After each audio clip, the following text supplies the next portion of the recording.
सहेली, महिलाओं के लिए सबसे भरोसेमंद औषधि एवं टॉनिक। महाराष्ट्र के उप मुख्यमंत्री अजित पवार की विमान दुर्घटना में मृत्यु। सीएम पुष्कर सिंह धामी ने जताया दुख, कहा उनका निधन देश के लिए बड़ी क्षति। सीएम धामी की अध्यक्षता में हुई कैबिनेट बैठक में 8 प्रस्तावों को मिली सहमति। सीएम के अपर सचिव बंशीधर तिवारी ने दी जानकारी।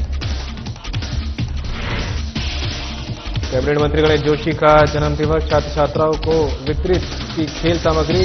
छात्र संख्या दोगुनी होने पर शिक्षकों को दी बधाई।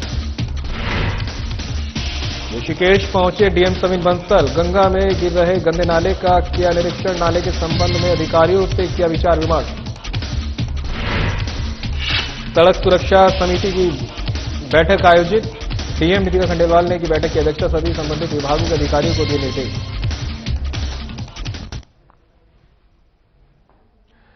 नमस्कार, उत्तराखंड की खबरें लेकर मैं हूं आपके साथ संदीप निरंजन सरकार। खबरों का रुख कर लेते हैं, जहां पर महाराष्ट्र के उप मुख्यमंत्री के निधन पर सीएम पुष्कर सिंह धामी ने शोक जताया है। महाराष्ट्र के उप मुख्यमंत्री अजित पवार की विमान दुर्घटना में हुई मृत्यु। सीएम धामी ने जताया दुख, अजित पवार का आकस्मिक निधन देश के लिए बड़ी क्षति, कहना सीएम धामी का।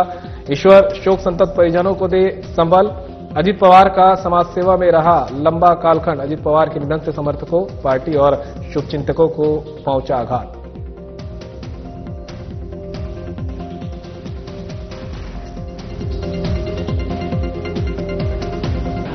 मैं सबसे पहले तो, क्योंकि आज बहुत दुखद घटना हुई है और लंबा एक कालखंड महाराष्ट्र के उप मुख्यमंत्री अजित पवार जी ने समाज सेवा में लगाया है, जन सेवा में लगाया है। हम सभी उनको उनके निधन से बहुत दुखी हैं। पूरे देश के अंदर लोग दुखी हैं कि आज प्रातःकाल ये दुखद समाचार आया है। मैं भगवान से प्रार्थना करता हूं कि भगवान उनको अपने श्री चरणों में स्थान दे और उनके परिवारजनों को, उनके सभी समर्थकों को, उनके पार्टी के लोगों को, अन्य शुभचिंतकों को, सभी को भगवान, जिनको एक आघात पहुंचा है, एक बड़ा कष्ट हुआ है, अकस्मात एक घटना घटी है, उन सभी को इसको सहने की शक्ति प्रदान करे। कैबिनेट मंत्री गणेश जोशी के जन्म दिवस के अवसर पर जनसेवा की भावना से समर्पित सेवा सप्ताह के अंतर्गत कैबिनेट मंत्री गणेश जोशी और प्रदेश मंत्री बीजेपी नेहा जोशी ने मसूर विधानसभा क्षेत्र के राजकीय इंटर कॉलेज किशनपुर के छात्र छात्राओं को खेल सामग्री सहित कई आवश्यक सामग्री वितरित की। इस अवसर पर कैबिनेट मंत्री गणेश जोशी ने विद्यालय की छात्र संख्या दोगुनी होने पर शिक्षकों और शिक्षिकाओं को बधाई एवं शुभकामनाएं दी और उनके समर्पण की सराहना की। उन्होंने कहा कि ये शिक्षा के क्षेत्र में हो रहे सकारात्मक बदलाव का प्रतीक है। उन्होंने कहा कि विद्यालय में छात्रों की संख्या में वृद्धि दर्शाती है कि अभिभावकों का विश्वास सरकारी विद्यालयों की शिक्षा व्यवस्था के प्रति लगातार बढ़ रहा है। कैबिनेट मंत्री ने बच्चों से आह्वान किया कि वे शारीरिक शिक्षा के साथ साथ नैतिक और चारित्रिक शिक्षा को भी अपने जीवन का अभिन्न हिस्सा बनाएं, जिससे वे एक जिम्मेदार और संस्कारी नागरिक बन सकें।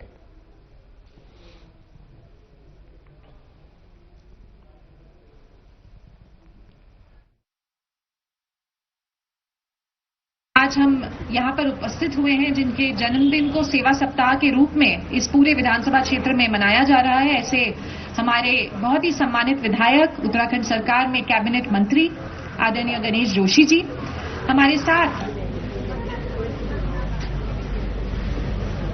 पता नहीं अब तो होता कि नहीं होता होगा। वो जब हम पढ़ते थे तो टाट पट्टी होती थी और तख्ती को काला करते थे, उसको घोटते थे। अब तो नहीं होता ना वो। उसको दवात से ऐसे घोटते थे, वो चिकनी जाती थी, फिर कलम से उस पर लिखते थे। तो मेरे से कोई पूछता है कि जोशी जी आप कहां पढ़ते हो? मैं बोलता हूं सेंट ट्रॉट में पढ़ा हूं। कहने के सेंट ट्रॉट क्या? मेरा टाट, सेंट ट्रॉट का मतलब जो टाट वाला हमारा स्कूल था। तो हम तो सेंट ट्रॉट के पढ़ रहे हैं भाई।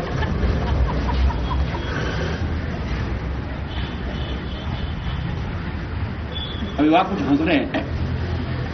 अब तो बहुत सुविधाएं सरकार ने दे दी हैं। तो मैंने कहा जब मैं आपके बीच में आता हूं तो मैं मुझे अपना बचपन याद आता है, अपना तीर याद आता है।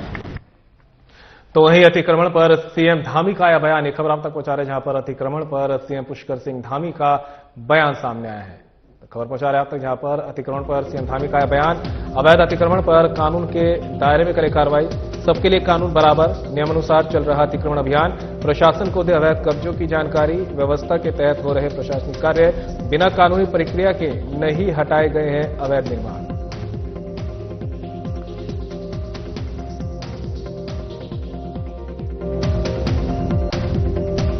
कानून के तहत सभी कार्रवाइयां हो रही हैं और कानून सबके लिए एक समान है। सभी को आकर अगर कहीं पर कोई अतिक्रमण है, कोई किसी प्रकार की चीज है, तो सबको बताना चाहिए, बताएं, कानून को अपनी जानकारी दें, प्रशासन के लोगों को जानकारी दें। और हमने जो भी अतिक्रमण हटाने का जो अभियान किया है वो विधि के अनुसार किया है। भारत की जो व्यवस्था है, राज्य की जो व्यवस्था है, जो प्रशासनिक मशीनरी है, उसके अनुसार ही काम होते हैं। और कहीं पर भी जो है बिना विधि के और बिना किसी कानून के कोई काम अभी तक जो भी हटाने का हुआ है अतिक्रमण को नहीं किया गया है। ठीक है। डीएम देहरादून सविन बंसल ऋषिकेश पहुंचे। उन्होंने चंद्रेश्वर नगर स्थित एसटीपी प्लांट के बगल से गंगा में जा रहे गंदे नाले का निरीक्षण किया। नाले के खुले हुए हिस्से को भी देखा। नाले को टेप करने के संबंध में उन्होंने अधिकारियों से गहन विचार विमर्श किया। इस दौरान उन्होंने नाले की वजह से गंगा के प्रदूषित होने पर चिंता जताई। अधिकारियों को निर्देशित किया कि वे जल्द से जल्द नाले को टेप करने की विस्तृत रिपोर्ट तैयार करें। बता दें कि ये गंदा नाला पिछले कई सालों से गंगा में गिरकर गंगाजल को प्रदूषित करने में लगा है। इस नाले को टैप करने की मांग लंबे समय से समाजसेवी कर रहे हैं। लगभग 1 साल से चंद्रेश्वर नगर निवासी राघव झा इस नाले को टैप करने के लिए अधिकारियों और मंत्रियों के चक्कर लगाने में लगे हैं। इसके अलावा अधीनस्थ अधिकारी पहले भी नाले का निरीक्षण कर चुके हैं। निरीक्षण के बाद डीएम ने बताया कि मामला पहले ही संज्ञान में है। प्रदूषित होती गंगा को बचाने के लिए हर संभव प्रयास किया जा रहा है। जहां जहां नाले टैप होने हैं इसकी विस्तृत रिपोर्ट अधिकारियों से मांगी गई है। इसके बाद गंगा में गिरने वाले सभी नालों को टैप करने की कार्रवाई होगी।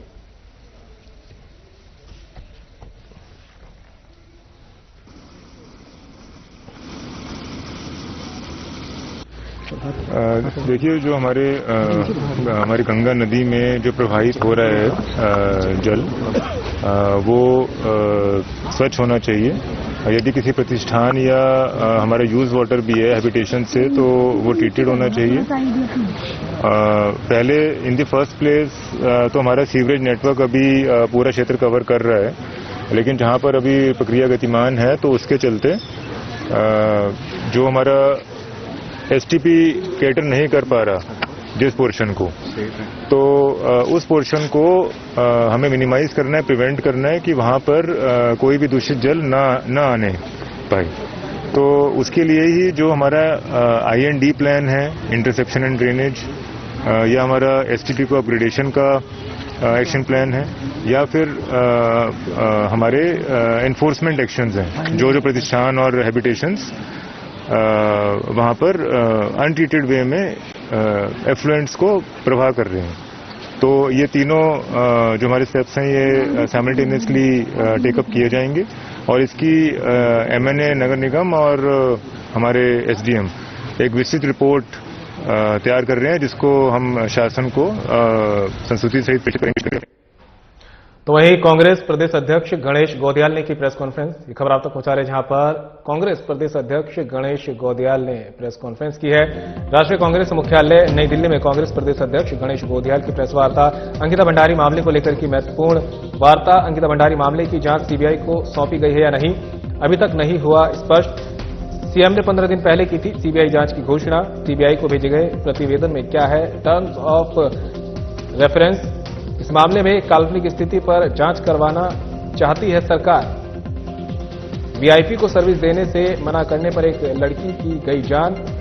CBI की तरफ से नहीं आया कोई बयान।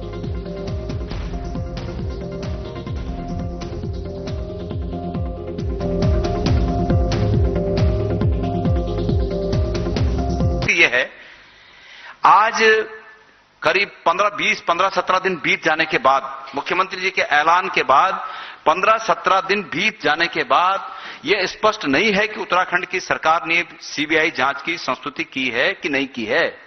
क्यों?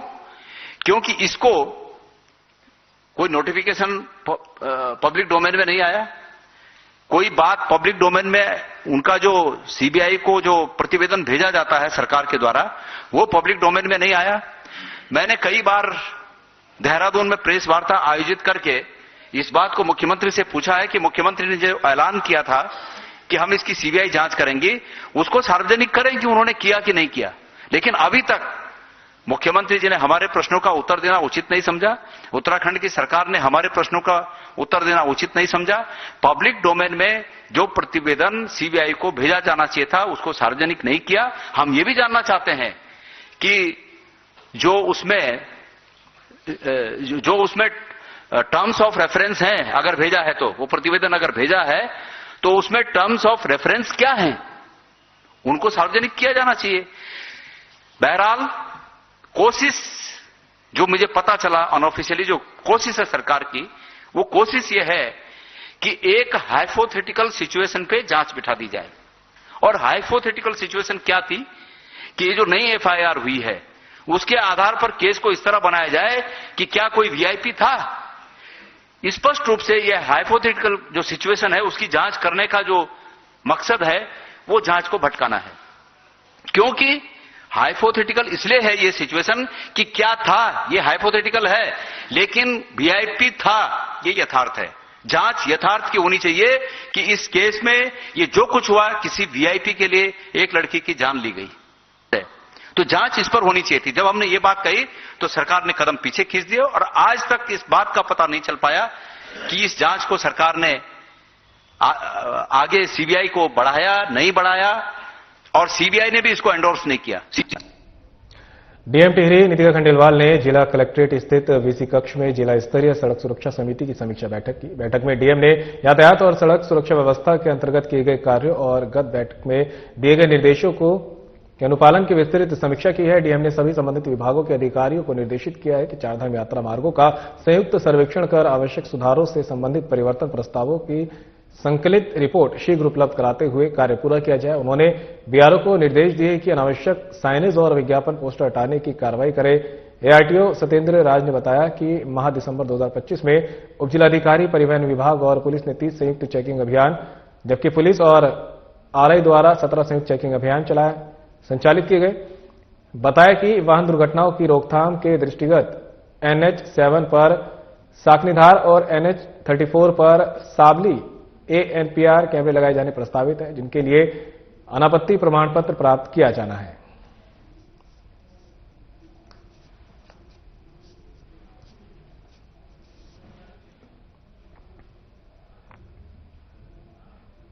नई टिहरी में सूचना एवं प्रसारण मंत्रालय, भारत सरकार के पत्र सूचना कार्यालय देहरादून के तत्वाधान में विकसित भारत गारंटी फॉर रोजगार और आजीविका मिशन विषय पर मीडिया कार्यशाला आयोजित की गई। कार्यशाला का उद्देश्य योजना के प्रावधानों और लाभ की जानकारी मीडिया के माध्यम से आम जन तक पहुंचाना रहा। कार्यशाला का शुभारंभ विधायक किशोर उपाध्याय, डीएम नितिका खंडेलवाल और सहायक निदेशक पीआईबी संजीव सुंदरियाल ने दीप प्रज्वलित कर किया है।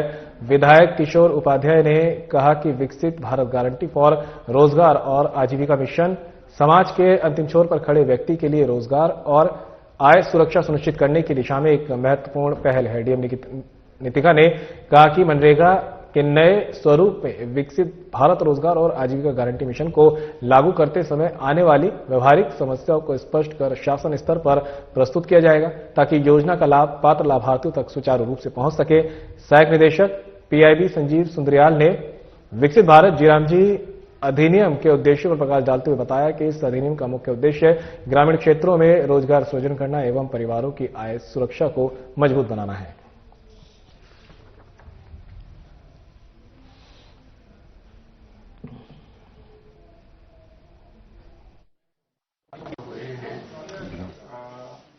प्रेस इंफॉर्मेशन ब्यूरो द्वारा यहाँ पे जनपद टिहरी के हेडक्वार्टर में आज जो एक वार्तालाप रखी गई है और स्पेशली विकसित भारत जी राम जी अधिनियम पर मैं बहुत ही एक तो आभार व्यक्त करती हूँ प्रेस इंफॉर्मेशन ब्यूरो का कि उन्होंने ये करा। और आज हमारे जितने भी यहाँ प्रेस क्लब टिहरी के लोग हैं, जितने भी मेंबर्स हैं, गणमान्य सदस्य हैं, काफी अच्छा डेलिब्रेशन यहाँ पे हुआ। और जैसा कि हम सब जानते हैं, विदित है कि विकसित भारत जी राम जी अधिनियम भारत सरकार लेकर आई है और सभी राज्यों को इवेंचुअली उसको इम्प्लीमेंट करना है। किस तरीके से उसको बेहतर हम लोग धरातल पे उतार सकते हैं, क्या क्या उसमें कुछ चुनौतियां आएंगी या क्या क्या चैलेंजेस हैं और उसको हम कैसे एड्रेस करें, उन सब पे काफी अच्छी चर्चा हुई। माननीय विधायक दीदी यहाँ मौजूद थे और उन्होंने भी अपना बहुमूल्य समय यहाँ पे दिया, ताकि जो हम देखते आ रहे हैं कि फ्रॉम 2005 जब फर्स्ट नरेगा आया था, उसके बाद से मनरेगा हुआ और अब जी राम जी हुआ है और सबके स्वरूप में कुछ एड ऑन हुआ है। और अब जो विकसित भारत जी राम जी आया उसमें बहुत ही अच्छा एक लीप बाउंड स्टेप लिया गया है कि काफी चीजें हमने 125 दिन का रोजगार बढ़ाया है। तो मुझे लगता है ये बहुत ही कारगर साबित होगा लाइवलीहुड जनरेशन पे, आजीविका। और मैं खुद जो है एक्रीडेटेड जर्नलिस्ट रहा हूँ इनका, तो ये बहुत ही अच्छा जो है, क्योंकि जो हमारा जो मीडिया का जो वर्ग है, पत्रकार लोग हैं, और वो इस भावना को जो हमारे यशस्वी प्रधानमंत्री नरेंद्र मोदी जी की और पुष्कर सिंह धामी जी के द्वारा जो इस प्रदेश में काम होना है, उस भावना को बहुत अच्छी तरीके से आपके द्वारा हर व्यक्ति तक अच्छा कार्यक्रम है जो नया इसका स्वरूप आया है। और ये बहुत अच्छी बात है कि 2005 में सबसे पहले ये जनपद, टिहरी जनपद पहले वाले उसमें शामिल था जब ये नरेगा वाला जब बना था। तो वही सीएम धामी की अध्यक्षता में हुई है कैबिनेट बैठक की खबर आप तक पहुंचा रहे हैं, जहां पर सीएम पुष्कर सिंह धामी की अध्यक्षता में कैबिनेट की अहम बैठक हुई है। इस बैठक में कई अहम प्रस्तावों पर मुहर लगी है। सीएम धामी की अध्यक्षता में हुई कैबिनेट बैठक, कैबिनेट में 8 प्रस्तावों को मिली सहमति। कैबिनेट के निर्णयों की मुख्यमंत्री के अपर सचिव बंशीधर तिवारी ने दी जानकारी। स्वास्थ्य कार्यकर्ता को 5 साल की सेवा के बाद मिल सकेगा आपसी सहमति का लाभ। राजस्व विभाग में आपसी समझौते से भूमि अर्जन की नई व्यवस्था होगी लागू। भूमि अर्जन की प्रक्रिया होगी आसान। उधम सिंह नगर के प्राग फार्म में की 1354 एकड़ भूमि सिडकुल को होगी हस्तांतरित। देहरादून, चमोली, उधम सिंह नगर और पिथौरागढ़ में जिला जनजाति कल्याण अधिकारी पदों को कैबिनेट की मंजूरी। भूजल के दोहन को नियंत्रित करने के लिए बनाई नियमावली। व्यावसायिक उपयोग की दरें हुई निर्धारित। उत्तराखंड में अब गैर कृषि कार्यों के लिए भूजल निकासी पर लगेगा शुल्क। कैबिनेट ने जल मूल्य की नई दरों को दी मंजूरी। देहरादून में जीआरडी उत्तराखंड विश्वविद्यालय नाम से निजी विश्वविद्यालय स्थापित किए जाने की कैबिनेट ने दी स्वीकृति। चिन्यालीसौड़ और गोचर हवाई पट्टी रक्षा मंत्रालय को हस्तांतरित करने की मिली मंजूरी। हरित हाइड्रोजन उत्पादन को बढ़ावा देने के लिए उत्तराखंड ग्रीन हाइड्रोजन नीति 2026 के प्रख्यापन को कैबिनेट ने दी मंजूरी।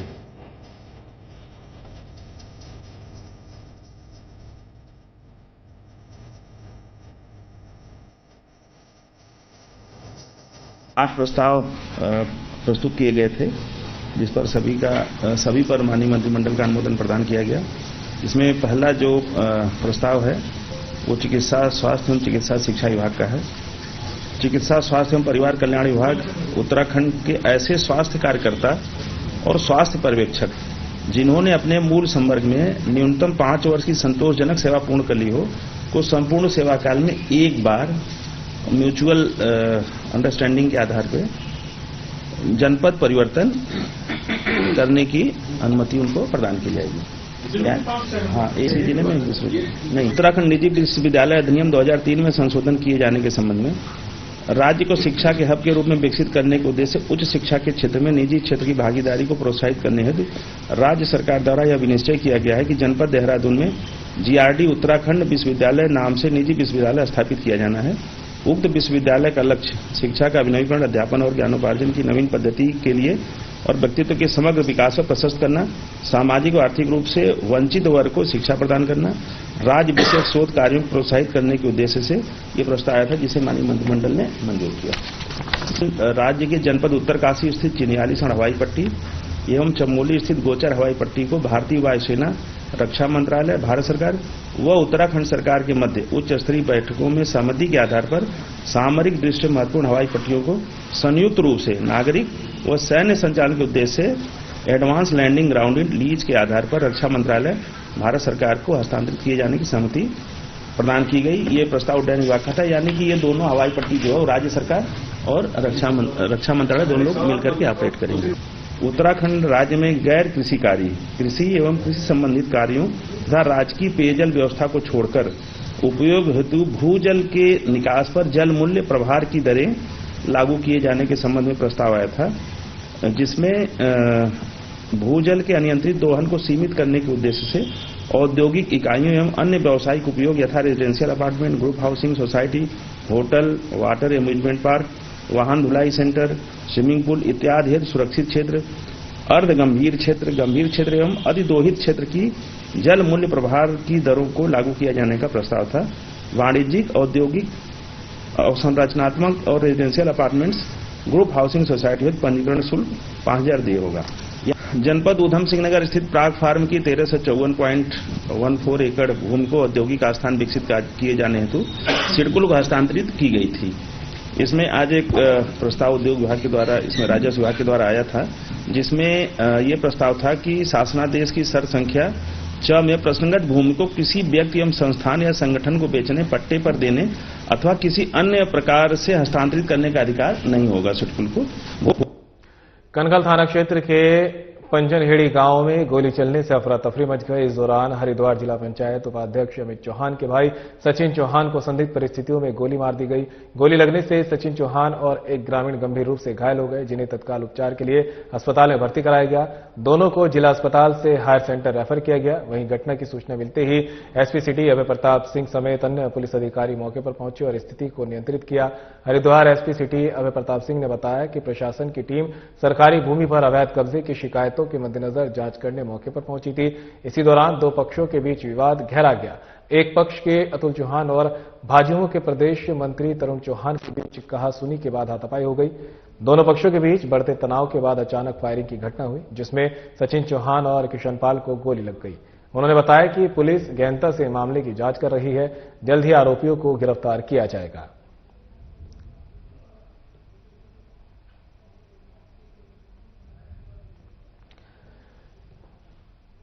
कनखल थाना क्षेत्र के पंजनहेड़ी गांव में गोली चलने से अफरा तफरी का माहौल हो गया। इस दौरान हरिद्वार जिला पंचायत उपाध्यक्ष अमित चौहान के भाई सचिन चौहान को संदिग्ध परिस्थितियों में गोली मार दी गई।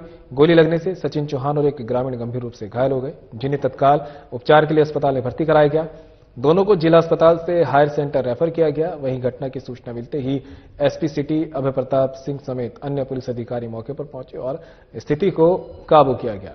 हरिद्वार एसपी सिटी अभय प्रताप सिंह ने बताया कि प्रशासन की टीम सरकारी भूमि पर अवैध कब्जे की शिकायतों के मद्देनजर जांच करने मौके पर पहुंची थी। इसी दौरान दो पक्षों के बीच विवाद गहरा गया। एक पक्ष के अतुल चौहान और भाजयुमो के प्रदेश मंत्री तरुण चौहान के बीच कहासुनी के बाद हाथापाई भी हुई। दोनों पक्षों के बीच बढ़ते तनाव के बाद अचानक फायरिंग की घटना हुई, जिसमें सचिन चौहान और किशनपाल को गोली लग गई। उन्होंने बताया कि पुलिस गहनता से मामले की जांच कर रही है। जल्दी आरोपियों को गिरफ्तार किया जाएगा।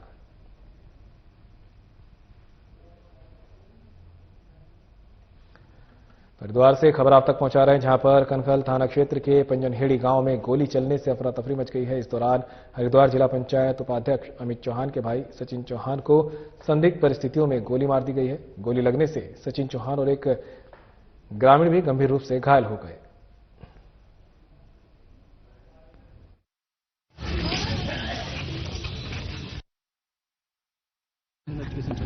देखिए, लगभग 10:30 बजे करीब में पुलिस को सूचना मिली थी कि जमालपुर जो ये जीवा पोता मार्ग है जो पंजनहेड़ी के पीछे है, कि यहाँ पे गोली चलने की सूचना मिली। सबसे पहले चौकी इंचार्ज यहाँ मौके पे पहुंचे तो पता चला कि पूसा टाउनशिप के नाम से यहाँ पे मिस्टर अमित चौहान है, जो कि यहाँ पे कॉलोनी डेवलप कर रहे हैं, और उनके विपक्षी जो अतुल चौहान और उनके लोग हैं, उनके द्वारा कोई PIL डाली गई है यहाँ कुछ आपत्तियां लगा के। तो उसी संबंध में आज प्रशासन की भी टीम यहाँ पे आई थी। कुछ ऐसी परिस्थितियां उत्पन्न हुई, क्योंकि यहाँ पे CCTV कैमरा भी है और अभी उसका एक्सेस हमें नहीं मिल पाया है, जिससे कि दोनों पक्षों में अचानक विवाद हुआ। विवाद में जो अतुल चौहान है उसके पास पिस्टल थी, उसने उससे फायर किया, जिसमें 2 लोगों को इंजरी हुई है, जिसमें एक कृष्णपाल है जिनके हाथ में इंजरी हुई है और जो एक सचिन है उनके पैर में लगा है। हमारी टीमें अभी आइडेंटिफाई कर रही हैं जो लोगों ने मौके पर वीडियो बनाया उसके हिसाब से, और जो भी इस घटना में सम्मिलित है शीघ्र हम सभी को गिरफ्तार करने में सफलता पाएंगे। और जो जिनको चोट लगी थी फर्स्ट एड करा करके और उनको रेफर कराया गया, जिससे कि उनको बेहतर इलाज मिल सके। तो अभी तक जो घटनाक्रम इसमें आया कि एक पक्ष इसमें अमित चौहान का था, दूसरा पक्ष ये अतुल चौहान का था, और इनके बीच में विवाद की स्थिति उत्पन्न हुई, जिसमें ये आज का घटनाक्रम हुआ। लगभग कितने हमलावर बताया जा रहा है सर, क्या? इनका ये कहना है कि 4 से 5 लोग थे जो कि आए थे और जब गोली चली थी, लेकिन कौन कौन लोग उसमें लड़ाई में थे और गोली चलाने में थे, एक बार हम संपूर्ण जब सीसीटीवी कैमरे को देख लेंगे। और चूंकि जिनको चोट लगी है उनके जो भाई हैं, जो इसके ओनर हैं, वो भी अभी उनके इलाज में है, तो लिहाजा उनसे भी अभी हमें तरीर नहीं मिल पाई है। जब सीसीटीवी देख लेंगे और तरीर के आधार पे चीजें स्पष्ट होंगी, उसी हिसाब से हमारे द्वारा कार्रवाई। देखिए, फॉरेंसिक की टीम भी आई है, तो जो हमारी ये फॉरेंसिक के लड़के हैं उन्होंने जो आइडेंटिफिकेशन किया है, 4 खोखा राउंड है जिसको कि हमने अभी आइडेंटिफाई किया है और उसी पे हमारा जो साक्ष्य कलेक्शन की कार्रवाई चल रही है। और कितने राउंड फायर हुए हैं, ये जो मुख्य आरोपी है, इसकी एक किसी के मोबाइल से बनाई हुई वीडियो भी आई है, अतुल चौहान, उससे पूछताछ में पता चलेगा कि कुछ कितने फायर राउंड उसके द्वारा इस्तेमाल किए गए और उसका हम उसके एमुनेशन से भी मिलान करेंगे। ऐसा जानकारी में आई है कि उसके पास लाइसेंसी तमंचा था। अब वो लाइसेंसी तमंचे का इस्तेमाल किया या उसने अवैध तमंचे का इस्तेमाल किया, तो दोनों ही परिस्थितियों में वो आरोपी है और उस पर हमारे द्वारा कार्रवाई की जाएगी। फिलहाल वीडियो मेरे साथ इतना ही, दीजिए इजाजत, नमस्कार।